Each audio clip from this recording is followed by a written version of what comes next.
기쁘신가요? 왜 기쁘세요? 네, 저는 기쁩니다. 왜냐면 고난주간 저녁 집회가 일단 끝나가지고, 네, 좀 기뻐요.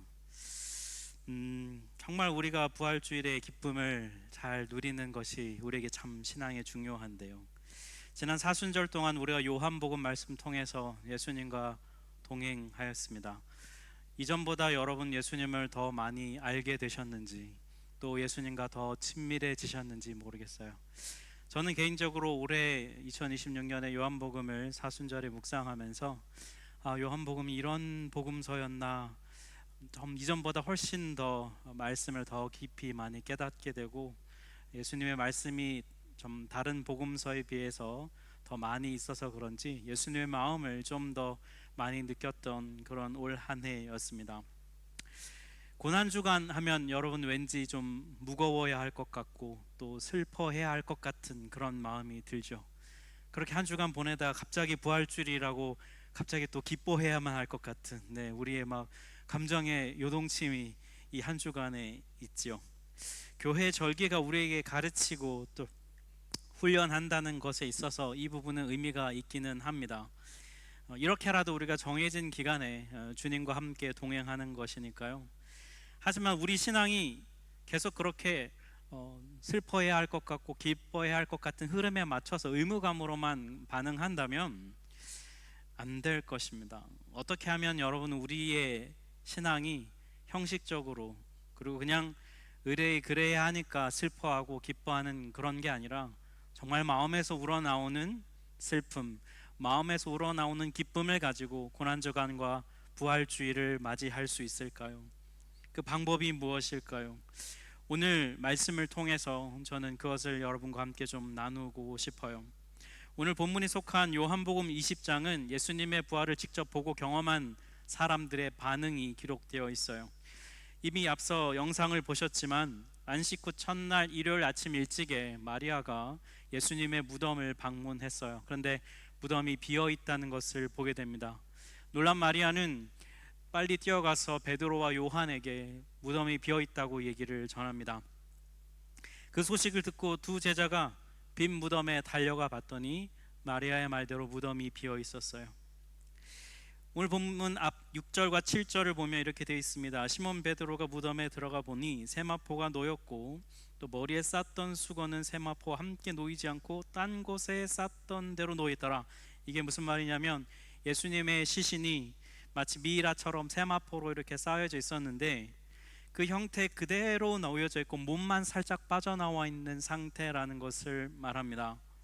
이거를 봤어요. 그러니까 베드로와 요한 이 두 사람 모두 이걸 봤지만 예수님이 부활하셨구나 라고 생각하지는 않았다는 겁니다. 나중에 mag달라 마리아가 홀로 울다가 예수님을 만납니다. 부활하신 예수님을 처음 못 알아보다가 알아보게 돼요. 그리고 너무나 기뻐서 또 제자들에게 가서 얘기하러 달려갑니다. 내가 부활하신 예수님을 만났어요 라고 얘기했더니 제자들의 반응이 무엇이었을까? 마가복음 16장 11절을 보면 제자들은 믿지 않았습니다. 듣고도 믿지 않았어요. 안 믿으니까 결국 예수님께서 제자들이 모였을 때 직접 나타나셨습니다. 그리고 그 구멍난 손, 옆구리 짱에 찔린 그 모습을 보여주셨어요. 그랬더니 그제서야 제자들이 믿었습니다. 그런데 마침 또 그 자리에 도마가 없었어요. 그래서 제자들이 이 기쁜 마음을 가지고 도마에게 얘기를 했습니다. 우리가 부활하신 주님을 만났다. 그랬더니 도마도 믿지 않았습니다. 그래서 또 예수님께서 도마가 있을 때 한 번 더 나타나셨습니다. 27절 말씀인데요, 같이 한번 합독해 봅니다. 내 손가락을 이리 내밀어 내 손을 보고 내 손을 내밀어 내 옆구리에 넣어보라. 그리하여 믿음 없는 자가 되지 말고 믿는 자가 되라. 여러분, 이처럼 부활은 정말 믿기 힘든 소식입니다. 예수님을 열심히 따랐던 제자들도 처음 부활의 소식을 들었을 때 모든 반응이 뭐냐면 철저한 불신이었어요. 절대로 믿지 않았습니다. 여러분 어떠신가요? 여러분 예수님의 부활을 믿으시나요? 대단한 분들입니다, 여러분은. 네. 보지도 않고 어떻게 듣기만 하고 그걸 믿을까요? 우리가 예수님의 부활을 믿으니까 아마 이 자리에 있을 겁니다. 그러면 하나 더 묻겠습니다. 예수님의 부활을 믿으면 여러분도 죽으면 부활할 걸 믿으시나요? 네, 여기서 이제 대답이 많이 줄어드네요. 그리스도인으로서 우리는 부활을 믿어요. 왜냐하면 부활이 기독교 신앙의 핵심이거든요. 하지만 어쩌면 이 부활에 대한 우리의 믿음은 좀 추상적인 믿음일 수 있습니다. 왜냐하면 우리는 부활을 본 적이 없거든요. 혹시 여러분 주변에 이렇게 죽었다가 다시 살아난 분 계신가요? 뭐 간혹 요즘도 방송하는지 모르겠지만 신기한 TV 서프라이즈 이런 거 보면 가끔 등장하는 경우가 있고, 유튜브에서 죽었다가 뭐 천국 체험하고 다시 돌아왔다 이런 사람들의 내용이 있어요. 뭐 진실인지 아닌지 모르겠지만 저는 개인적으로 지금껏 살아오면서 죽었다가 살아났다는 사람을 만난 적은 없습니다. 여러분, 우리가 경험해 보지도 못한 것을 우리는 지금 믿고 있어요. 배워서 지식으로 우리는 믿고 있습니다. 그런데 이 부활을 지식을 넘어서 진짜 우리의 마음으로부터 우러나오는 확신과 그 믿음으로 믿을 수 있을까요? 부활을 단순히 지식이 아니라 전인격적인 정말 진심으로 우리가 이거를 믿으려면요, 죽어봐야 알 수 있습니다. 내가 정말로 죽었다가 다시 살아나면 우리 이것이 부활이구나 라고 우리는 말할 수 있을 거잖아요. 근데 우리가 부활을 믿자고 실제로 우리 목숨을 함부로 할 수는 없지요. 그런데 이 땅에서 우리가 부활이 이런 것이구나 라는 것을 조금이나마 경험하고 알 수 있는 방법이 있는데요, 바로 죽음에 대한 간접적인 체험입니다. 이 땅을 살면서 우리가 부활을 직접 경험해 보지는 못하지만, 그러나 죽음은 상대적으로 많은 경험을 해요. 나의 사랑하는 가족, 친구, 지인들이 죽었다는 소식을 우리는 듣게 됩니다. 무엇보다 가장 우리의 마음을 좀 아프게 하거나 힘들게 하는 것은 내 나이 또래의 지인이나 친구가 죽음을 당했을 때예요. 참 많은 것들을 생각하게 합니다. 퇴근하고 멀쩡히 집에 돌아와서 저녁밥 잘 먹고 자고 일어나서 아침에 보니 죽어 있더라는 그런 소식을 듣게 되는 경우도 있고요. 불치병에 암에 걸려서 세상을 떠난 친구의 이야기도 있고요. 어린 자식들 두고 갑작스런 사고로 죽음을 당한 나보다 나이 어린 동생들의 이야기도 우리는 듣습니다. 이런 소식을 들으면 마음 한구석이 먹먹해지고 참 많은 생각을 하게 합니다. 인생이 뭘까? 사는 게 뭘까? 우리 삶은 왜 이럴까? 나에게도 갑자기 죽음이 이렇게 찾아오지 않을까? 이런 생각들을 하게 됩니다. 그리고 이런 생각들은 종종 우리로 하여금 이런 결론을 내게 해요. 그래, 지금 주어진 삶을 내가 후회 없이 잘 살아가야지. 언제 어떻게 죽을지 모르니 정말 열심히 잘 살아가 보자. 지금 내 주변에 있는 사람들 언제 못 만날지 모르니 정말 이 사람들을 잘 사랑해 보자. 이런 결심들을 하게 됩니다. 이런 것들이 바로 죽음에 대한 간접 체험이고, 이런 것들이 우리에게 주는 긍정적인 부분이에요. 물론 죽음은 긍정적이기보다는 부정적인 사건이에요. 죽음은 우리에게 슬픔을 주고 아픔을 주고 그리고 두려움을 심어줍니다. 우리 모두 피하고 싶어 합니다. 하지만 이 자리에 있는 그 어떤 누구도 우리는 죽음으로부터 자유할 수는 없습니다. 언젠가 반드시 우리에게 찾아와요. 그래서 우리는 오늘도 내일도 계속해서 우리 주변에 누군가가 죽었다는 소식을 접하게 될 겁니다. 죽음은 늘 우리 곁에 있어요.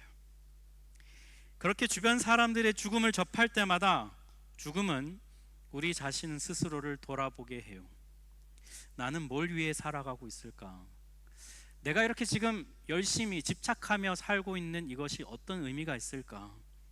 죽음 앞에서 모든 것을 다 내려놓고 가야 하는 현실을 보면서 우리는 무엇이 잘 사는 것이고 올바른 삶인지를 생각해 보게 돼요. 이게 바로 죽음이 가진 힘이에요. 참 아이러니하게도 죽음은 우리로 하여금 올바른 삶에 대해 고민하게 하고 잘못 가고 있던 발걸음을 멈추게 하고 다시 방향을 수정하게 하는 힘을 가지고 있어요. 이것과 관련된 우리가 아주 잘 아는 얘기가 하나 있습니다. 찰스 디킨스라는 사람이 쓴 1843년에 출간한 크리스마스 캐럴이라는 소설입니다. 우리에게는 구두쇠 스크루지 영감이라는 내용으로 훨씬 더 잘 알려져 있지요. 어느 크리스마스 이브에 마음씨 아주 고약한 돈만 밝히는 이 구두쇠 스크루지에게 오래전 죽었던 사업 파트너이자 친구였던 제이콥 말리라고 하는 유령이 나타납니다. 그리고 그 제이콥 말리 유령이 3명의 유령을 데리고 나타나요. 각각 과거와 현재와 미래의 삶을 보여주는 유령이에요.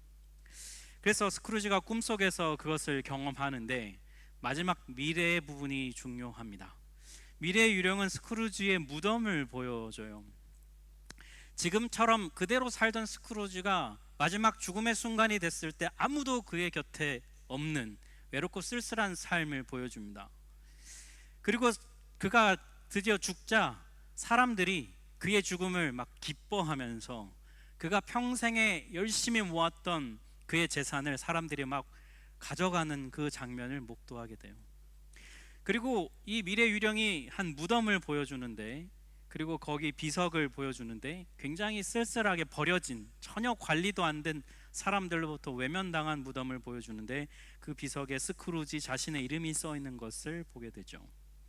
그 순간에 스크루지가 외칩니다. 내가 이제부터 다르게 살겠습니다. 한 번만 기회를 주시면 제가 다시 살게요. 잘 살아볼게요. 외치어요. 네.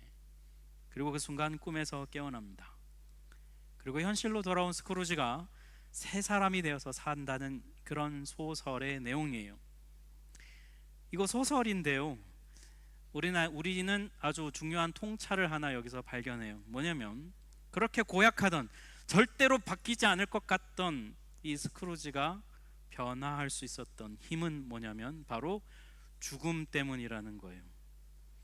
그는 자신의 죽음을 환상 속에서 체험합니다.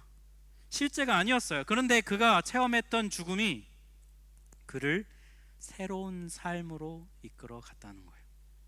죽음이 그를 변화시켰습니다. 이게 바로 여러분 죽음이 가진 힘이에요.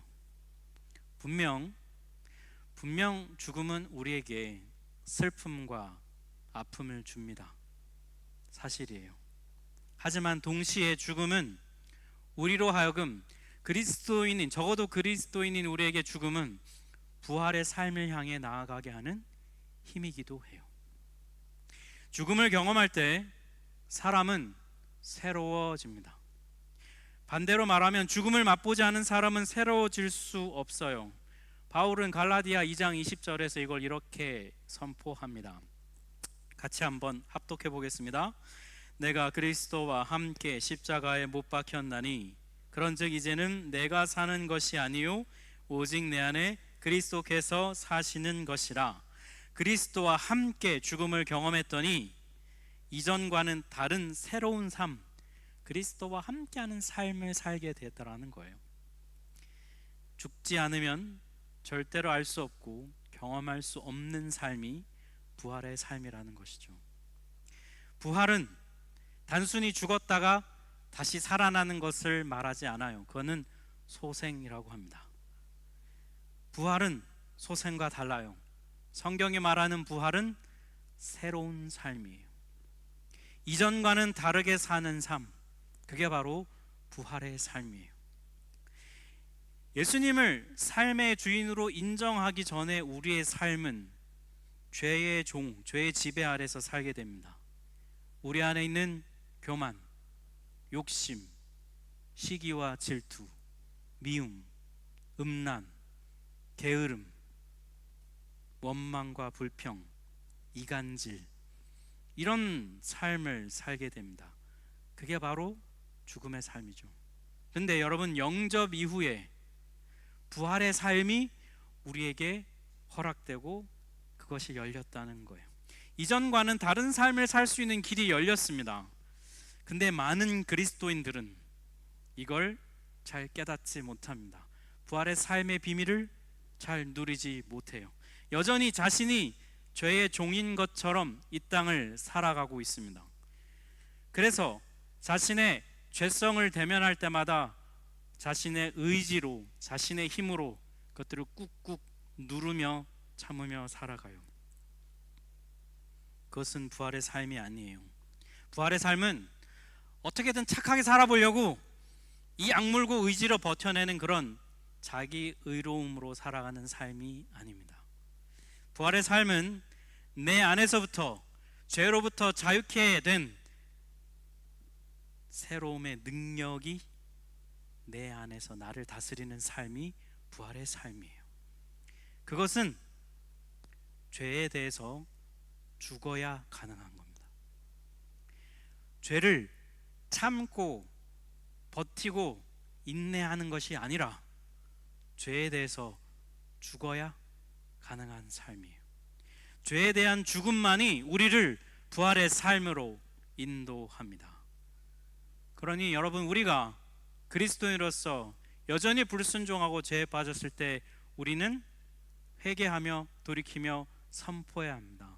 나는 죄에 대해서 죽었다. 믿음으로 선포하고 고백해야 돼요. 어떻게든 내 힘으로 죽지 않으려고 하면요, 부활의 삶을 살아낼 수가 없어요. 예수님께서 우리에게 이 땅에서 부활의 삶을 경험하며 누릴 수 있는 방법을 이미 말씀해 주셨어요. 마가복음 8장 34절 35절 말씀을 같이 한번 합독해 보겠습니다. 누구든지 나를 따라오려거든 자기를 부인하고 자기 십자가를 지고 나를 따를 것이니라. 누구든지 자기 목숨을 구원하고자 하면 잃을 것이요 누구든지 나와 복음을 위하여 자기 목숨을 잃으면 구원하리라. 아멘. 여러분, 이것이 이 땅에서 부활의 삶을 누릴 수 있는 방법이에요. 여러분, 여러분의 삶을 한번 잘 생각해 보십시오. 여러분의 삶에서 지금 여러분이 마주대하고 있는 어려움과 씨름하고 있는 문제들, 그로 인해 겪고 있는 삶과 마음의 내면의 고통과 아픔이 있을 겁니다. 그것들이 쉽게 해결되어지지 않을 겁니다. 상황과 환경을 바꾼다고 해서 쉽게 그것이 사라지지 않아요. 그로 인해 우리는 내면의 고통을 겪고 마치 마음의 지옥을 경험하는 것 같을 때도 있어요. 그래서 우리는 종종 그 앞에서 고민합니다. 어떻게 하면 빨리 여기서 벗어날 수 있을까? 어떻게 하면 빨리 이 상황에서 탈출할 수 있을까를 우리는 항상 고민해요. 근데 생각보다 쉽지 않아서 우리는 좌절하고 절망해요. 그때 여러분, 예수님께서 하신 이 말씀을 떠올려야 합니다. 그리고 내가 겪고 있는 그 어려움과 그 상황에 이 말씀을 집어넣어 보는 거예요. 그러면 우리에게 생각의 전환이 일어나기 시작해요.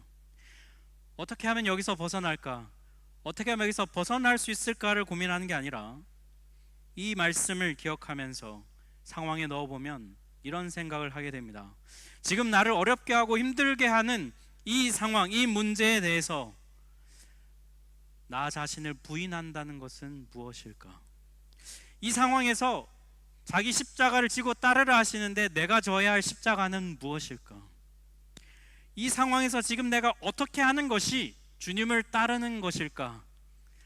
어떻게 하면 이 상황을 벗어날까가 아니라 이 상황을 어떻게 십자가를 지고 나를 부인하고 주님을 따를까를 고민하는 것이죠. 우리는 고통을 본성적으로 싫어합니다. 그래서 빨리 그냥 벗어나고 싶은 게 우리의 솔직한 마음이죠. 근데 예수님은 분명히 말씀하십니다. 탈출하려고만 하지 말고 그 문제를 똑똑히 직시하라고 말씀하세요. 너는 그 문제 앞에서 죽어야 한다라고 말씀하십니다. 너가 그동안 알고 있던 지식과 너가 그동안 해결해왔던 모든 방식을 내려놓는 것이 자기 부인의 시작이라고 말씀하십니다. 네 앞에 놓여있는 문제, 상황 외면하고 회피하지 말고 그 문제 한복판에서 고통의 십자가를 지고 나를 따르라고 말씀하세요. 그러면 그러면 살 수 있다라고 말씀하십니다. 그게 부활의 길이라고 우리에게 말씀하고 계세요. 우리가 알면서 이걸 하지 않습니다. 왜냐하면 고통이 싫거든요. 아픈 게 싫어서 죽을 것 같거든요. 네, 여러분, 혼자 죽는 것이 아니에요. 예수님과 함께 죽는 거예요. 예수님과 함께 죽으면 소망이 있어요. 혼자 죽으면 소망이 없지만 예수님과 함께 죽으면 부활의 소망이 있어요. 우리 앞에 놓여진 고통과 아픔을 외면하기만 하면, 회피하기만 하면요, 우리는 이 땅에서 부활의 삶을 깊이 경험할 수가 없어요. 부활의 예수님은 우리가 당신의 길을 이렇게 따라간다는 걸 버거워하는 걸 아주 잘 아십니다. 그래서 이 십자가의 길을 걸어가면서 우리가 자주 의심한다는 걸 아세요. 이 길이 맞을까? 이거 진짜 맞는 걸까? 이대로 하면 되는 걸까? 이런 생각을 우리가 많이 하거든요. 두려워하고 주저합니다. 그래서 부활의 주님께서 우리에게 당신의 십자가의 길을 따라오라고 우리에게 주신 선물이 있어요. 그게 바로 오늘 본문 21절, 22절에 나와 있습니다. 같이 한번 합독해 보겠습니다. 예수께서 또 이르시되 너에게 평강이 있을지어다. 아버지께서 나를 보내신 것 같이 나도 너희를 보내노라. 이 말씀을 하시고 그들을 향하여 숨을 내쉬며 이르시되 성령을 받으라. 아멘. 여러분, 복음서에서 묵상하다 보면 십자가에 달리시기 전에 겟세마네에서 기도하시던 예수님의 기도 장면을 혹시 기억하시는지 모르겠습니다. 그 기도의 내용을 보면 예수님이 이렇게 말씀하시죠. 할 수 있으면 이 잔을 제게서 지나가게 해주십시오. 예수님도 십자가의 죽음을 할 수 있다면 피하고 싶어 하셨어요. 예수님도 그 하나님과 분리되는 고통을 원하지 않으셨다는 거예요. 이게 얼마나 여러분 우리에게 위로가 되는지 모릅니다. 예수님도 이 고통을 피하고 싶으셨구나. 우리와 똑같구나. 하지만 동시에 예수님은 하나님의 뜻을 거부하는 것은 또 원하지 않으셨습니다. 그래서 결국 예수님은 끝까지 순종하셨어요. 예수님의 순종의 방법이 무엇이냐면 죽음으로 순종하셨다는 거예요. 이 원리는 여러분 우리에게도 똑같이 적용이 돼요. 우리도 예수님처럼 부활의 길을 향해서 걸어갈 때 우리 앞에 놓여진 십자가와 고통이 있습니다. 우리도 피하고 싶어요. 할 수만 있으면 그거 안 감당하고 싶습니다. 하지만 그거를 통과할 때 우리에게 부활이 약속돼 있어요. 예수님은 이런 우리 마음을 누구보다 잘 아십니다. 예수님도 그런 마음 있으셨으니까요. 그래서 직접 경험해 보셨기 때문에 너무 잘 아셔서 우리가 이 십자가의 길을 걸어가는 게 힘들다는 걸 아십니다. 고통만 보면 회피하고 어떻게든 피해가려 하는 걸 잘 아세요. 그래서 당신의 길을 잘 따라오도록 우리에게 성령을 이렇게 주시는 거예요. 성령을 받으라. 성령은 우리로 하여금 이 땅에서 죄에 대해서 죽고 의에 대해서 사는 부활의 삶을 살게 하는 하나님의 능력입니다. 성령은 우리가 열심히 노력해서 받는 그런 게 아닙니다. 예수를 주로 고백하고요, 예수님이 가신 그 길을 어떻게든 따라가 보려고 하는 자들, 그 사람들에게 누구에게나 선물로 주신 것이 바로 성령이에요. 우리 안에 이미 거하신다는 거예요. 자신감이 없고요, 내가 믿는 게 맞나 싶고요, 내가 그리스도인인데 이래도 되나 부끄러운 우리의 삶이지만 그럼에도 불구하고 오늘도 이 자리에 나와 예배하며 부활하신 주님을 따라가려고 마음먹는 우리에게 성령은 살아 역사하십니다. 그리고 우리가 주님 가신 그 길을 가셨듯 우리 또한 우리 삶에 놓여진 고통과 우리 삶에 우리가 져야 할 십자가와 내가 부인해야 될 내 모습이 있지만 그 길을 걸어갈 수 있도록 성령이 이끌어 주신다는 거예요. 그러니 사랑하는 성도 여러분, 죄와 죽음의 권세가 여전히 우리 앞에 시퍼렇게 살아있고, 여전히 우리가 넘어서기 어려워 보이는 우리의 삶의 내면에 삶의 고통이 있다 할지라도 잠깐 두려워할 수는 있지만 여러분 절대 포기하지 마십시오. 잠깐 괴로워할 수는 있지만 여러분 절망하지는 마십시오. 주님 가신 길을 따라가는 한 죽음은 우리를 이길 수 없습니다. 우리의 왕이 이미 앞서 가셔서 죽음을 이기고 승리하셨기 때문이에요. 사랑하는 성도 여러분, 우리는 이 땅에서 부활하신 예수님이 가신 여정을 한 걸음 한 걸음 뒤따라 걸어가고 있습니다. 이 부활이 정말로 여러분 믿어지려면, 그러면 먼저 죽어야 합니다. 죽지 않으면 부활도 없습니다. 죽음의 고통과 아픔이 진짜 죽을 것 같은 그 고통과 외로움이 우리에게 있지만, 그러나 여러분, 주님이 우리와 함께 계신다는 사실을 꼭 기억하십시오. 죽음의 슬픔과 절망 속에서도 우리로 하여금 기쁨과 소망을 갖게 하시는 성령을 의지하십시오. 이 부활로 가는 여정이 때로는 우리에게 불순종하고 넘어지고 쓰러지는 과정이 있습니다. 한눈 팔기도 하고요, 십자가를 지고 가다가도 내팽개치고 불평과 원망을 하는 것이 우리의 정직한 모습입니다. 그러나 분명한 것은 부활의 주님이 성령으로 우리와 함께 계십니다. 주님과 함께 죽으면 주님과 함께 살 것입니다. 이 진리를 믿음으로 주님 가신 길을 끝까지 가는 여러분 되시길 주님의 이름으로 축복합니다. 우리 함께 찬